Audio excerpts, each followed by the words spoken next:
اس میں شاعر اللہ تعالیٰ کی تعریف بیان کرتے ہوئے کہتے ہیں کہ یہ جو پیاری پیاری خوبصورت چڑیاں ہیں، یہ جو چہکتی ہیں، یہ بھی اللہ تعالیٰ کی تسبیح بیان کرتی ہیں، مطلب اللہ تعالیٰ کی تعریف کرتی ہیں۔ رحمت سے تیری کیا کیا ہے نعمتیں میسر، ان نعمتوں میں مجھ کو ہی قدرداں بنایا۔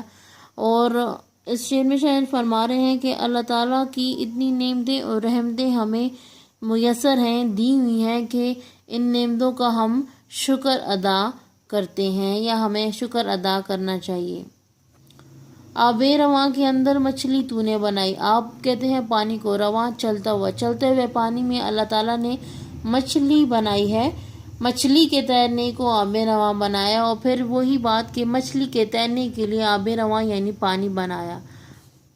ہر چیز سے تیری کاریگری ٹپکتی، یہ کارخانہ تو نے کبرائے گاں بنایا۔ اس شعر میں شاعر جو ہے وہ اس دنیا کو کارخانے سے تشبیہ دے رہا ہے کہ یہ دنیا ایک کارخانہ ہے اور یہ اللہ تعالیٰ نے بنایا ہے، اور اس کارخانے میں، اس دنیا میں ہر چیز جو ہے وہ اللہ تعالیٰ کی کاریگری ٹپکتی ہے، یعنی اللہ تعالیٰ کی ہنرمندی ظاہر ہوتی ہے، اور اس کارخانہ کی یا اس دنیا کی کوئی بھی چیز بیکار نہیں بنائی۔ Thank you.